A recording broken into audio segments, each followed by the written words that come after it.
Well,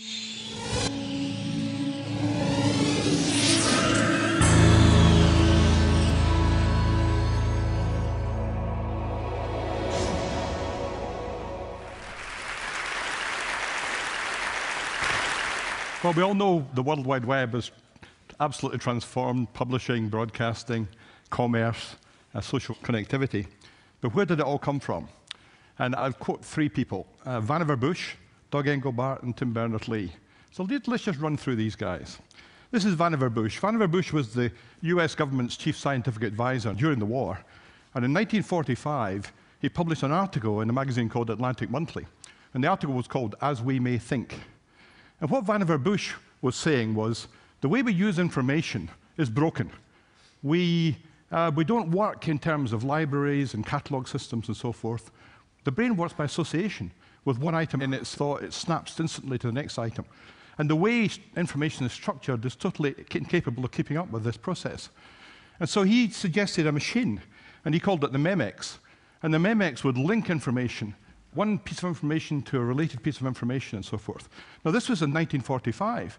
A computer in those days was something that secret services used to use for code breaking, and it was absolutely, nobody knew anything about it. So this was before the computer was invented.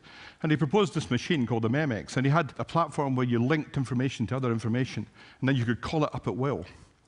So spinning forward, one of the guys who read this article was a guy called Doug Engelbart, and he was a US Air Force officer, and he was reading it in a library in the Far East. And he was so inspired by this article, it kind of directed the rest of his life. And by the mid-60s, he was able to put this into action when he worked at the Stanford Research Lab in California. He built a system. The system was designed to augment human intelligence, it was called.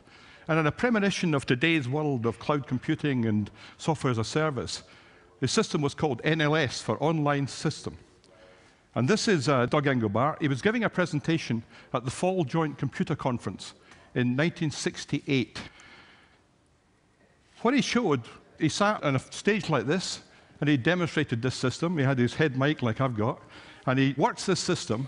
And you can see he's working between documents and graphics and so forth, and he's driving it all with this, this platform here, with a five-finger keyboard and the world's first computer mouse, which he specially designed in order to do this system. So this is where the mouse came from as well. So this was Doug Engelbart. The trouble with Doug Engelbart's system was the computers in those days cost several million pounds. So for a personal computer, a few million pounds was like having a personal jet plane. It wasn't really very practical. But spin on to the 80s, when personal computers did arrive, then there was room for this kind of system on personal computers. And my company, OWL, built a system called Guide for the Apple Macintosh, and we delivered the world's first hypertext system. And this began to get ahead of steam. Apple introduced a thing called HyperCard. They made a bit of fuss about it. They had a 12-page supplement in the Wall Street Journal the day it launched. The magazine started to cover it. Byte magazine, and Communications with ACM, had special issues covering hypertext. And we developed a PC version of this product as well as the Macintosh version. And our PC version became quite mature. These are some examples of the system in action in the late 80s. We were able to deliver documents. We were able to do it over networks. We developed a system such that it had a markup language based on HTML. We called it HML, Hypertext Markup Language. And the system was capable of doing very, very large documentation systems over computer networks.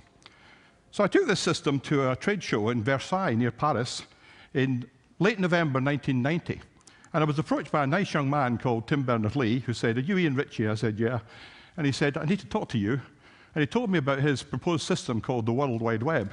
And I thought, well, that's kind of a pretentious name, especially if the whole system ran on his computer in his office. But he was completely convinced that his World Wide Web would take over the world one day. And he tried to persuade me to write the browser for it, because his system didn't have any graphics or fonts or layout or anything. It was just plain text. And I thought, well, interesting, but the guy from CERN, he's not going to do this. So we didn't do it. In the next couple of years, the hypertext community didn't recognize him either. In 1992, his paper was rejected for the hypertext conference.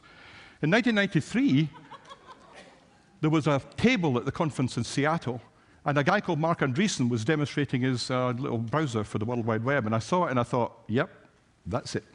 And the very next year, in 1994, we had the conference here in Edinburgh, and I had no opposition in having Tim Berners-Lee as the keynote speaker. So that puts me in pretty illustrious company. There's a guy called Dick Rowe, who was at Decca Records and turned down the Beatles. There's a guy called Gary Kildall who went flying his plane when IBM came looking for an operating system for their IBM PC. And he wasn't there, so they went back to see Bill Gates. And the 12 publishers who turned down J.K. Rowling's Harry Potter, I guess. On the other hand, there's Mark Andreessen, who wrote the world's first browser for the World Wide Web. And according to Fortune magazine, he's worth $700 million. But is he happy?